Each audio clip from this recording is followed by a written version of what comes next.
दोस्तों, ये तो आपको बताने की जरूरत नहीं है कि प्रतिभाशाली लोगों के बिना इतिहास का निर्माण नहीं हो सकता। Newton, Thomas Alva Edison, Leonardo da Vinci, Galileo Galilei आदि जैसे लोग जो हैं वो आज भी अपने सिद्धांतों, विचारों और फार्मूलाज के कारण लोगों के दिलो दिमाग में जीवित हैं। इसके अलावा कुछ ऐसे लोग भी हुए हैं जिन्होंने असाधारण बुद्धिमत्ता और विलक्षण प्रतिभा के दम पर छोटी सी उम्र में ही प्रसिद्धि प्राप्त की है। दोस्तों, आज के इस वीडियो में हम आपको कुछ ऐसे ही प्रतिभाशाली लोगों के बारे में बताने जा रहे हैं जिसने विश्व इतिहास को बदल दिया। दोस्तों, वीडियो शुरू करने से पहले आप सबसे एक रिक्वेस्ट है कि अगर आप इस चैनल पर नए हैं तो प्लीज वीडियो को लाइक और चैनल को सब्सक्राइब जरूर करें। कन्फ्यूशियस। दोस्तों, कन्फ्यूशियस की गिनती दुनिया के महान विचारकों में की जाती है। उन्होंने अपनी शिक्षाएं उस जमाने में दी जब चीन में झोउ राजवंश के कमजोर होने के बाद अराजकता की हालत थी। विशाल चीनी साम्राज्य में कई छोटी छोटी रियासतें बन गई थीं जो आपस में लड़ती रहती थीं। चीनी जनता की जिंदगी बहुत मुश्किल हो गई थी। ऐसे ही मुश्किल हालात में चीनी जनता और शासकों को नैतिकता का पाठ पढ़ाने के लिए कन्फ्यूशियस ने इन महान सिद्धांतों की रचना की। हजारों साल बीत जाने के बाद भी महात्मा कन्फ्यूशियस की शिक्षाएं उतनी ही कारगर हैं जितनी की तब जब इनकी रचना की गई थी।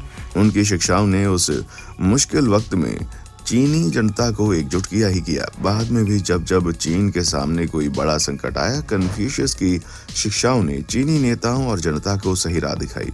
दिलचस्प बात यह है कि कन्फ्यूशियस ने कभी ईश्वर के बारे में कोई उपदेश नहीं दिए, फिर भी बाद में लोग उन्हें धार्मिक नेता मानने लगे। दरअसल कन्फ्यूशियस एक धार्मिक नेता नहीं बल्कि एक समाज सुधारक थे। उनके दार्शनिक, सामाजिक तथा राजनीतिक विचारों पर आधारित मत को कन्फ्यूशियवाद या कुंगफुत्सीवाद कहा जाता है।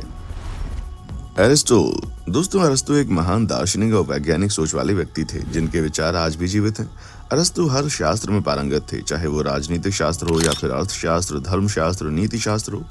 हर क्षेत्र में उनके विचार आज भी शिक्षा के रूप में पढ़ाए जाते हैं।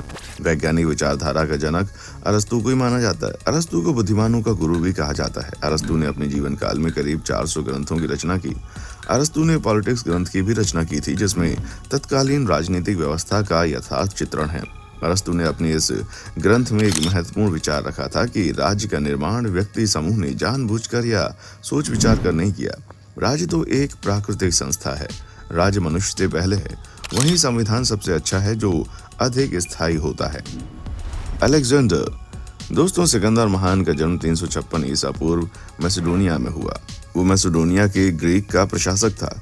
इतिहास में सिकंदर का नाम सबसे सफल सेनापतियों में गिना जाता है। सिकंदर अपनी मृत्यु से पहले उन तमाम राजाओं को और राज्यों को जीत चुका था जिसे वो हासिल करना चाहता था। इसकी जानकारी हमें प्राचीन ग्रीक के लोगों से मिलती है और इसलिए इसे विश्व विजेता के नाम से जाना जाता है। इनके माता पिता का नाम ओलंपियास और फिलिप द्वितीय था। सिकंदर के पिता ग्रीस के राज्य मखदूम के राजा थे। सिकंदर महान 33 साल की उम्र में ही अपने इतिहास में लिख लिया गया, जिसे आज दुनिया विश्व विजेता के नाम से जानती है। इतिहास में सिकंदर का नाम Alexander III, Alexander the great और अलेक्जेंडर द ग्रेट एम्पायर के नाम से जाना जाता है। गैलीलियो। दोस्तों, गैलीलियो गैलीली एक इटालियन खगोल शास्त्री, भौतिक विज्ञानी और गणितज्ञ थे।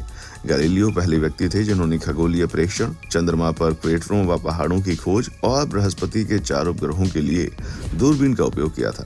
गैलीलियो को अक्सर आधुनिक खगोल विज्ञान के पिता के रूप में याद किया जाता है। गैलीलियो ने दूरबीन में सुधार करके उसे अधिक शक्तिशाली और खगोलीय प्रेक्षणों के लिए उपयुक्त बनाया। गैलीलियो गैलीली का जन्म इटली के पिसा नगर में 15 फरवरी 1564 को हुआ था। उसके पिता का नाम विसेंजलो गैलीली और माता का नाम जूलिया था।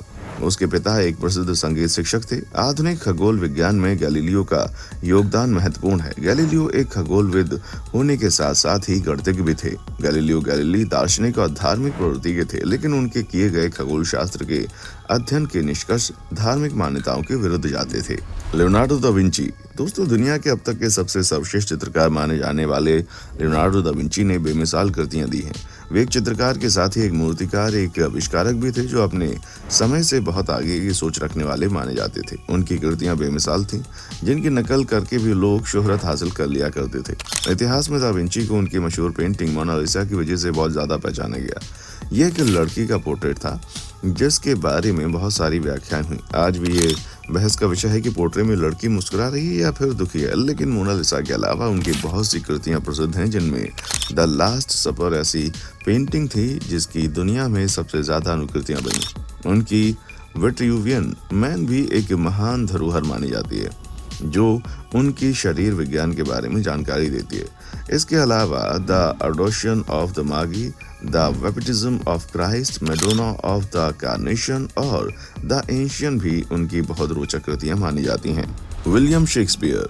दोस्तों, विलियम शेक्सपियर कोई एक कहानी का मशहूर कैरेक्टर नहीं है, बल्कि उनकी सभी रचनाएं अपने आप में नायाब हैं। विलियम शेक्सपियर एक ऐसे शख्स हैं जिन्होंने अपनी विभिन्न रचनाओं में अलग अलग भावनाओं को प्रकट किया है, चाहे वो कविता हो या कहानी या फिर नाटक क्यों ना हो। विलियम शेक्सपियर की सभी रचनाएं लोगों के दिलों को छू लेती हैं, अतः इंग्लिश लिटरेचर बिना शेक्सपियर की रचनाएं अधूरी हैं। कई सारे लेखकों का तो ये भी कहना है कि बिना शेक्सपियर की कहानी समझे, शेक्सपियर के नाटक को पढ़े कोई लेखक नहीं बन सकता। लेखक शेक्सपियर को अपना मार्गदर्शक समझते हैं और उनकी रचनाओं से प्रेरणा लेकर ही रचनाएं रचते हैं। साहित्य के इतिहास में जितने भी लेखकों ने रचनाएं की हैं, उन सभी में सबसे ज्यादा सराहना विलियम शेक्सपियर के कामों की जाती है, क्योंकि उनकी रचनाओं को लगभग हर भाषा में अनुवाद किया गया है। इंग्लैंड में नहीं बल्कि पूरी दुनिया में शेक्सपियर और उनकी रचनाओं को पसंद किया जाता है। Isaac Newton. दोस्तों, सर आइजैक न्यूटन इंग्लैंड के एक वैज्ञानिक थे जिन्होंने गुरुत्वाकर्षण का नियम और गति के सिद्धांत की खोज की। वे एक महान गणितज्ञ और भौतिक वैज्ञानिक, ज्योतिष एवं दार्शनिक वैज्ञानिकों के बीच में न्यूटन की स्थिति बहुत ज्यादा शीर्ष पद पर है। ऐसा ब्रिटेन की रॉयल सोसाइटी में 2005 में हुए एक वैज्ञानिक के सर्वेक्षण के द्वारा प्रदर्शित होता है, जिसमें पूछा गया था कि विज्ञान के इतिहास पर किसका प्रभाव सबसे ज्यादा है, न्यूटन का या अल्बर्ट आइंस्टीन का। इस सर्वेक्षण में न्यूटन को अधिक प्रभावी माना गया। Martin Luther. दोस्तों, मार्टिन लूथर एक धर्मशास्त्री और जर्मन भिक्षु थे जिन्होंने 16वीं शताब्दी में प्रोटेस्टेंट सुधार शुरू किया। ईसाई धर्म को हमेशा के लिए बदला। उन्होंने कैथोलिक चर्च की सबसे पुरानी मान्यताओं पर सवाल उठाया और लूथरवाद की स्थापना की। मार्टिन लूथर, जिनके चलते ईसाई धर्म में क्रांति आई और आगे चलकर पश्चिमी यूरोप की तस्वीर बदल गई। बहुत से लोग मार्टिन लूथर और मार्टिन लूथर किंग जूनियर को एक ही समझते हैं, लेकिन दोनों अलग अलग महान शख्स थे। चर्च के अपराध को रोकने के मकसद से मार्टिन ने 1517 में मशहूर 95 थीसिस लिखा और इसमें चर्च पर जनता को लूटने, गलत शिक्षा देने और अपनी ताकत का नाजायज फायदा उठाने का आरोप लगाया था। लूथर ने इसकी प्रतियां विद्वानों और ईसाई धर्मगुरुओं को भेजी। कहा जाता है कि इसके साथ ही 1517 के आसपास ईसाई जगत में धर्म सुधार आंदोलन शुरू हुआ। वॉल्टेयर। दोस्तों, फ्रांस में 18वीं सदी महान लेखक वॉल्टेयर की सदी कही जाती है। वॉल्टेयर की रचनाओं से ही फ्रांस में राज्य क्रांति का जन्म हुआ। 12 वर्ष की उम्र से ही वॉल्टेयर कविता लिखने लगा था। 17 वर्ष की उम्र में जब उसने कॉलेज छोड़ा, तब वो फ्रांस का एक सफल कवि बन चुका था। यह घटना तब की जब वॉल्टेयर 21 वर्ष का था। तब फ्रांस के बूढ़े बादशाह का देहांत हुआ। देश में अत्याचार का आतंक छा रहा था। धर्म के नाम पर पादरियों की मनमानी चल रही थी और पुरोहितों के प्रचारित धर्म का वॉल्टर खुलकर विरोध कर रहे थे। उसने खुलकर इन लोगों के खिलाफ कलम चलाई, मगर तब धर्म का विरोध करने वालों को जेल में जगह मिलती थी। वॉल्टर को भी जेल जाना पड़ा। जेल में ही वॉल्टेयर ने हेनरिड नाम का अपना एक अद्भुत दुखांत नाटक लिखना शुरू किया। 11 महीने के बाद जब जेल से वो छूटा, एक दरबारी सामंत की कोशिश से वॉल्टर को शासक के सामने ले जाया गया। तब पेरिस में तूफान आया हुआ था और वॉल्टेयर ने आकाश की ओर देखते हुए कहा कि अगर वहां शासन का उचित प्रबंध होता तो स्थिति इतनी भयानक न होती। Adam Smith. दोस्तों, एडम स्मिथ एक ब्रिटिश नीतिवेत्ता, दार्शनिक और राजनैतिक अर्थशास्त्री थे। उन्हें अर्थशास्त्र का पितामह भी कहा जाता है। आधुनिक अर्थशास्त्र के निर्माताओं में एडम स्मिथ का नाम सबसे पहले आता है। उनकी पुस्तक राष्ट्रों की संपदा ने 18वीं शताब्दी के इतिहासकारों एवं अर्थशास्त्रियों को बेहद प्रभावित किया है। कार्ल मार्क्स से लेकर डेविड रिकार्डो तक अनेक ख्यातिलब्ध अर्थशास्त्री, समाज विज्ञानी और राजनेता एडम स्मिथ से प्रेरणा लेते हैं।